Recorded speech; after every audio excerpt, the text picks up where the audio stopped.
नमस्कार। आज हम हिंदी साहित्य में कबीर के बारे में जानेंगे। कबीर के साहित्यिक परिचय के बारे में।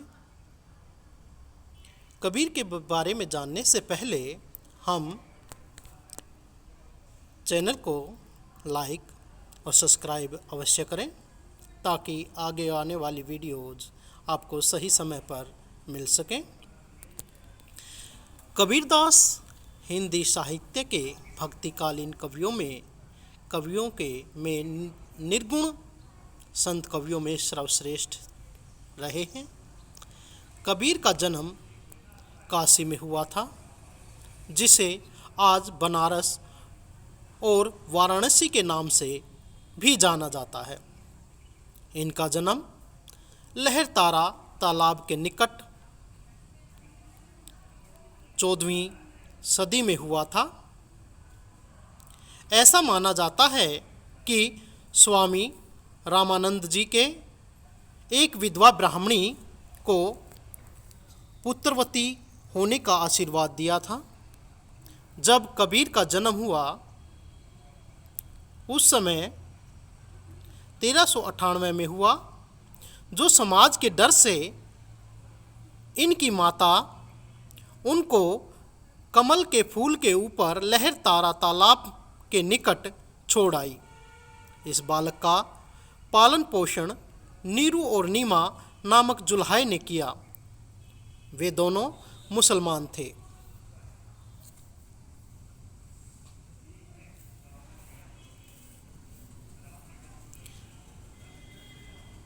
जो उनके पूरे जीवन काल के बारे में बताते हैं। कबीर का जहाँ लालन पालन हुआ वह जगह वाराणसी के करीब कबीर चौराहे के नाम से प्रसिद्ध है। संत कबीर की पत्नी का नाम लोई था। कमाल एवं कमाली नाम के पुत्र और पुत्री थे। कबीर की भाषा के ज्ञान के माध्यम से कहा जाता है कि ये अनपढ़ थे। इनके दोहों में इतनी भाषाओं को देखने को मिलती हैं कि आश्चर्य होता है कि वे अनपढ़ कैसे हो सकते हैं। कई लोग ऐसा मानते हैं क्योंकि उस समय काशी व्यापार का मुख्य केंद्र हुआ करता था, तो उस समय पूरे दूर देशों से व्यापारी काशी व्यापार करने आते थे। क्योंकि वे बुनकर थे, तो व्यापार करते वक्त उनके सामीप्य में अनेक विभिन्न भाषाविद आए होंगे। अक्सर लोगों को हैरानी होती थी कि संत कबीर पढ़े लिखे नहीं थे, फिर उन्होंने इतने ग्रंथ कैसे लिख डाले। यहाँ मैं आप लोगों को बताना चाहता हूँ कि कबीर के द्वारा लिखित ग्रंथ उनके स्वयं के द्वारा लिखित नहीं है, बल्कि उनके शिष्यों ने उन्हें लिखा है। उनकी मृत्यु के बाद उनके भजन उपदेशों को सुनकर और कंठस्थ उनके शिष्यों को जितना ज्ञान था, उसके आधार पर उनके पुस्तकें, उनके दोहों को लिखा गया है। कबीर की वाणी में आपको कई भाषाओं का मेल देखने को मिलता है, जैसे खड़ी बोली, राजस्थानी भाषा, अवध भाषा, पंजाबी भाषा आदि। बीजक ग्रंथ में उनको इसकी विभिन्न भाषाओं का ज्ञान देखने को मिलता है।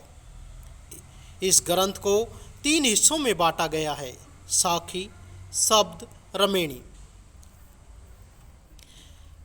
कबीर के गुरु के बारे में हिंदू कहे मई राम प्यारा, तुर्क कहे रहमाना, आपस में दो लरी लरी मुए,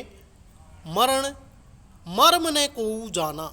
लेकिन उसके मर्म को कोई नहीं जाना।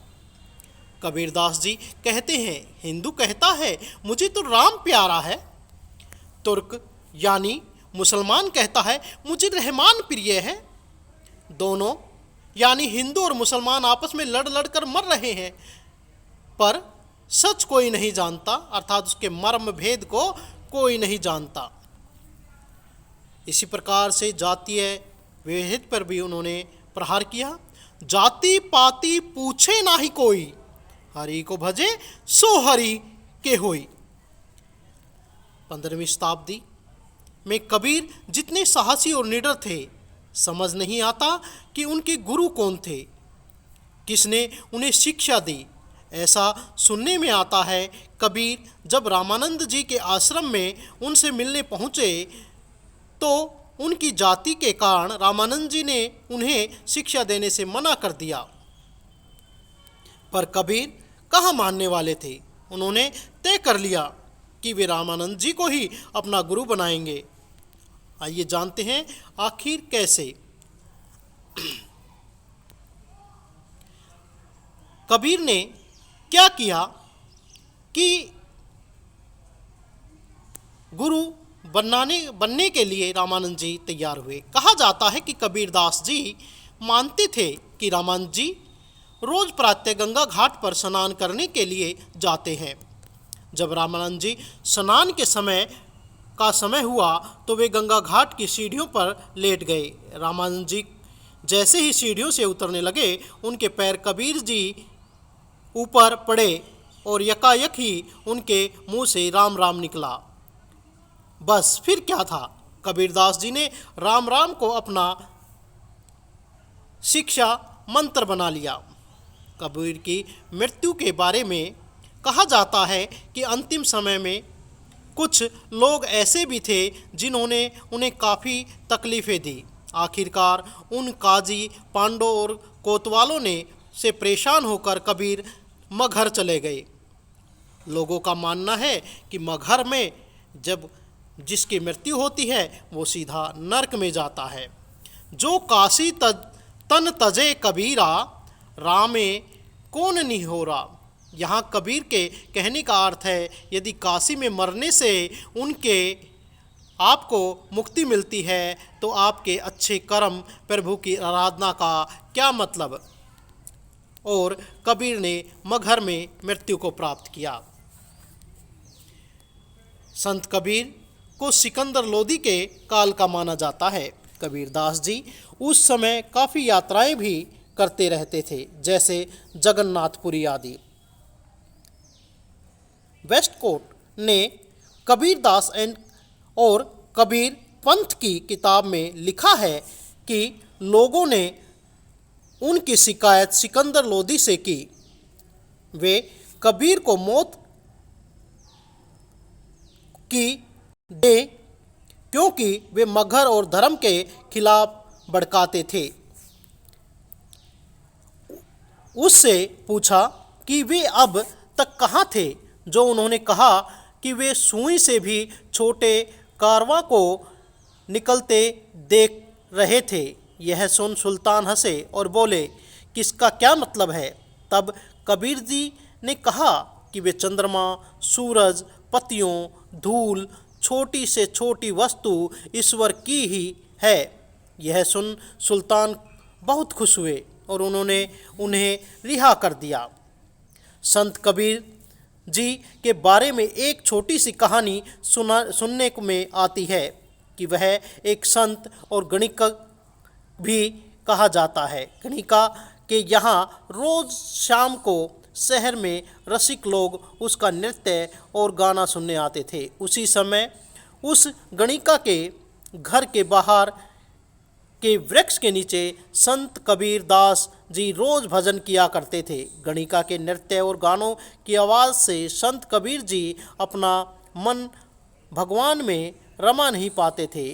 उन्हें समझ नहीं आ रहा था कि वे क्या करें। तब हिम्मत जुटाकर